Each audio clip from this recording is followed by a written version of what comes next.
Vi vil gerne fremstille miljøvenlig plastik, som skal gøre det let for naturen at nedbryde, i stedet for at lave plastik af olie, da det vil tage op til ca. 500 år for naturen at nedbryde oliebaseret plastik.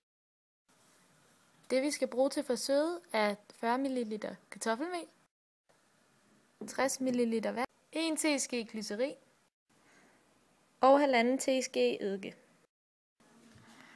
Vi starter med at tage vores 40 ml kartoffelmel og 60 ml vand og kommer det op i et bærglas. Derefter tilsætter vi 1 teske glycerin,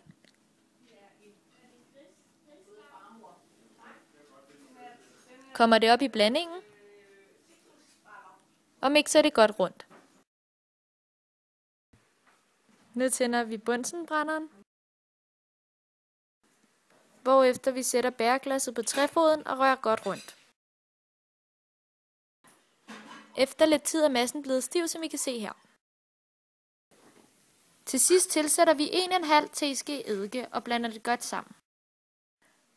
Man kan nu se, at massen er blevet mere elastisk og plastikagtig, efter vi har tilsat 1,5 teske eddike. Vi putter nu vores plastik ned i en hjerteform,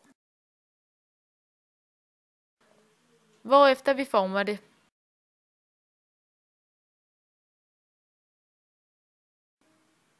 Efter 2 uger ser vores plastik sådan her ud.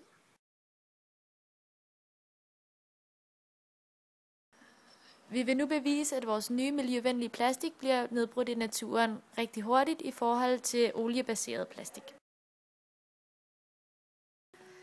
Vi dækker plastikken med jord fra haven, hvori der blandt andet befinder sig regnorm og mikroorganismer, som kan hjælpe til med at nedbryde plastikken. Når normal plastik bliver brændt, udledes der svovl, hvilket kan føre til syreregn, som vil virke ætsende. Men hvis man i stedet brænder det miljøvenlige plastik, vil der kunne udledes organiske stoffer, som ikke skader naturen. I stedet for at brænde plastik, kan man f.eks. genbruge det til flis eller nyt plastik.